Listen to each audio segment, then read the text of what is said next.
السلام عليكم. welcome to my channel. my name is معاذ حبي، واليوم بدي ارجع اعيد تسجيل فيديو الديرمارول لانه 3/4 الكومنتس حكولي انه صوته سيء، ف قلت لحالي اعيد الفيديو. والاشياء اللي بدنا اياها اول شي طبعا ديرمارول 1 ملم، واكراتين اللي هي ريتانول اكراتين 0.5%، وكريم املا للتخدير 5% بتلاقوه على اي صيدلية، وطبعا ربع الكحول 70% عشان تعقيم الديرمارول. انا بحطه ببخاخ، عندي عطر قديم فتحته، حطيت المعقم، طبعا غسلته عدة مرات، وحطيت كحول عشان بخ على الديرمارول كل مرة. وهستخدم فرشاية نظيفة طبعا مو مستخدمة من قبل، نضف فيها الديرمارول عشان اذا اي فيه بقايا او شي او وسخ اقدر اشيله بالفرشاية. فاول شي عملته حطيت الديرمارول بمي سخنة مغلية عشان تتعقم، وهستخدم الفرشاية عشان ننظفها. طبعا فرشاية نظيفة ما بتفرشوا فيها اسنانكم بعدين تكون قديمة وبترجعوا تستخدم فيها الديرمارول. تنظفوها هيك تحت المي، تنظفوها هيك عشان اذا فيها اي بقايا اي وسخ بين الابر او من تحت فينشال كل شي.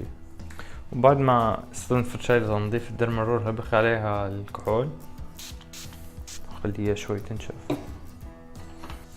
وبهالوقت هستخدم كريم املا 5% على وشي، وهخليه ربع ساعة لحتى احس وشي يتخدر. بعدين استخدم ديرمارول، فحطه على وشي كله. طبعا وشي غسلته، لازم وشكم يكون نظيف.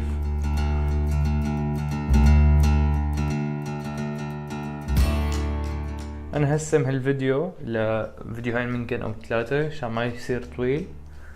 فهي اول قسم هخليه اللي هو تنظيف الديرمارول وتخدير واستخدامها، وتاني فيديو هحط الاشياء اللي بستخدمها بعد الديرمارول، وهحط اللينك بعد ما يخلص الفيديو. هحط الفيديو الثاني، الفيديو اللي عملته من قبل صوتي كان واطي فيه، هداك فيه كتير تفاصيل، هحطه هون، هيطلع هون بالفوق، فضغطوا عليه اذا تشوفوا. واذا صوت مو واضح فيكم تشغلوا الترجمة، اذا شاطرين بالانجليزي تشغلوا الانجليزي.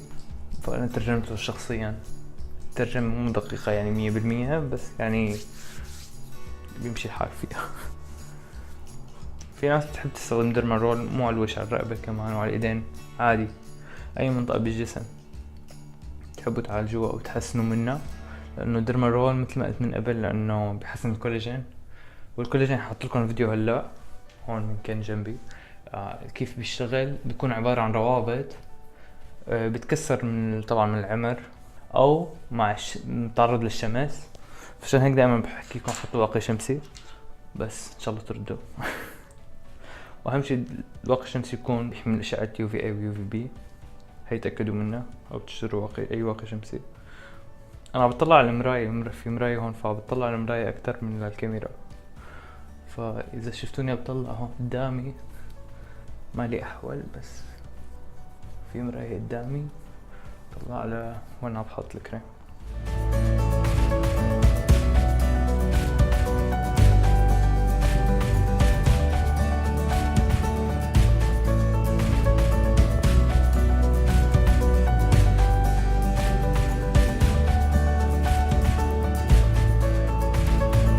مرة بآخر فيديو نزلته على الديرمارول، وحدة سألتني قالت لي على الحروق. كونه الديرمارول بيشتغل على الكولاجين، فأكيد بيجدد البشرة. وفي ناس كتبت كومنت لأنه ألوفيرا مجرد مرطب عادي. اوكي مرطب صحي ومن الطبيعة والى اخره، بس لأنه ما بيجدد الخلايا ولا بيعمل شي. هلا هو معروف لأنه بيرطب وبيهدي البشرة بس مو اكتر. الالوفيرا، الديرمارول بتحسن كولاجين، فاي واحد بيحسن كولاجين ديرمارول. وطبعا ريتانول، بتعرفوا اذا ما شفتوا الفيديو من قبل بتعرفوا انه الريتانول هو عشقي. وحط وحدة صورتها هون، استخدمته خلال يمكن 3 سنين او 5 سنين، وشوفوا الفرق بوشها. بيصلح. كانت هي تتعرض للشمس كتير وما تحط واقي شمسي، فطبعا وشها راح فيها، وحاولت تصلحه بريتانول، وبصراحة أخذت نتائج فظيعة. بس المهم الاستمرارية، أهم شي الاستمرارية بالريتانول، هتلاحظوا النتائج متغيرة.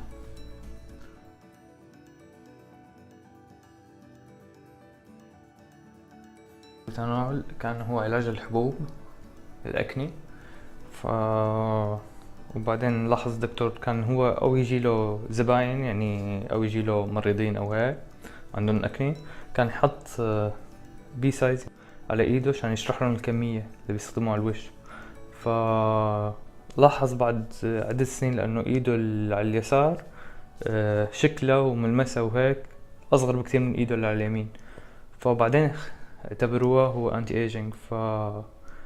إذا مهتمين بالانتي ايجينج أو بالأكني أو بالتصبغات أو أي شي ريتانول، بعدين بيجي بعده فيتامين سي. وإذا استخدمتوا الاثنين مع بعض، يعني ريتانول بالليل بيستخدم لأنه ما بصير تستخدموه الصبح، لأنه أو بتيجي عليه الشمس بتروح في مفعوله.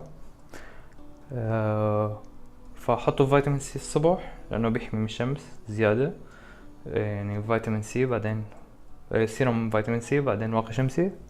وبالليل لازم ريتانول. الناس اللي ما بتستخدم ريتانول من قبل، فيكن تجيبوا ريتانول 0.25 و 0.5 و 1%. 1% طبعا أقوى شي وبنوصف عند دكتور جلدية بس. اللي ما بيستخدم من قبل ريتانول يبدأ من 0.25 ويستخدمه كم مرة بالأسبوع، يعني 3 مرات بالأسبوع. أو إذا بشرته ما بتستحمل أبدا يجيب 0.5 ويضيف عليه مويسترايزر، أو يستخدم الديفرنت. الديفرنت هو فيه ريتانول شوي بس مو مثل هداك أخف تركيز، فما تحصلوا على نتائج نفس الريتانول. بس الريتانول مشكلته أول فترة بيقشر البشرة بشكل أو بينشف البشرة أو بتحسوها مشدودة كتير، وأيام بيطلع أكني زيادة أول فترة وبعدين بترجع بتخف. فهي بدكم تنتبهوا له. فلا تزودوا، شوي شوي تدريجيا، شوي شوي، بعدين بشرتكم تتحمل، بتصير كل يوم تستخدموا ريتانول وبشرتكم عادي ما بيصير لها شيء، يعني بيتأقلم الوش مع الريتانول. وهلا خلصت تقريبا ربع ساعة وحاسس وشي يتخدر من هون، فهبدأ من هون بعدين بسوي 4 مرات فيرتيكال و4 مرات هورزنتال ودياجنال 4 مرات، ودياجنال من جهة تانية كمان 4 مرات. سوي بكل وشي وشوفوني. من المهم تشدوا الجلد بالمنطقة اللي بكون تعملوها، يعني مثلا بدي اعمل هون 1 2 3 4 1.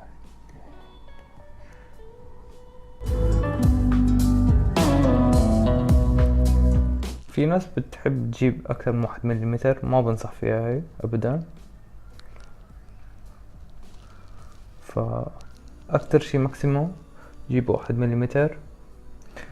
اذا ما عندكم مشاكل بالبشرة 0.5 ملم هي اقل شي، اقل من هيك ما بتستفيدوا بالكولاجين. الديرمال رول كمان بتستخدم لفروة الراس اذا عندكم شعر خفيف، حتى انا عملتها من قبل. حكيت في فيديو عملته لساقط شعر، فانا بستخدمها او سوي للبشرة، بستخدمها كمان هون لانه هون عندي شعر خفيف. انا هيك طبيعة شعري، هون طبيعة فروة راسي بتبدأ من هون من زمان، بس حابب لانه تزيد بصراحة، فايام بعمل بالديرمال رول عليها. انا بستخدم 1 ملم لانه عندي اكني، فاذا ما عندكم اكني او ما عندكم تجاعيد عميقة فاستخدموا 0.5 اخف وجع من هي. طبعا او تستخدم كريم التخدير كتير بيساعد. اذا جبتوا اكتر من 1 ملم ممكن في نيرفس سيستم الموجود تحت البشرة عشان الاحساس ممكن تأذوا اذا جبتوا اكتر من 1 ملم. فاي واحد عنده ديرما رول او ديرما بين لا يستخدم اكتر من 1 ملم، لانه في نيرف، يعني نيرفز جو تحت الجلد تبع الاحساس، فممكن تعملوا للاعصاب دمج اذا زودتوا اكتر من 1 ملم. خلي الاشياء هيك لبروفيشنال، يعني الكلينيك. غير هيك لا، طبعا مو اي دكتور، لازم واحد عنده خبرة. طبعا اذا عندكم مناسبات انا ما بنصح تستخدموه قبل بيوم، استخدموها مثلا قبل باسبوع، مشان يكون توهج خف من وشكم، ما تروحوا على حفلة وشكم فيها احمرار. اكيد مو قبل الاعياد او اي مناسبة تعملوه هيك قبل بيوم.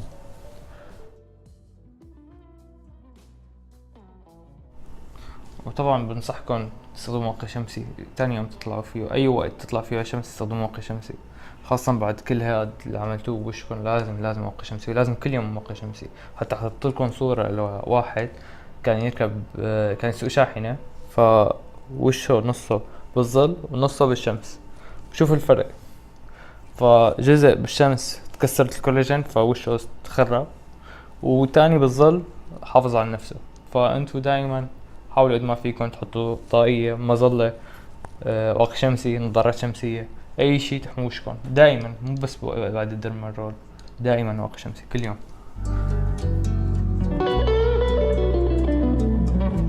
واذا انتم من نوع الناس اللي ما بتحبوا تعقموا الاشياء ومهملين، اشتروا درمال، نوعيتها رخيصة، واستخدموها مرة وبعدين كبوها، استخدموها مرة جيبوا وحدة تانية جديدة وكبوها. فإذا متشككين بنظافة الدرمارول لا تهملوا حالكم، إذا اشتروا وحدة رخيصة استخدموها مرة واحدة، تاني مرة كبوها.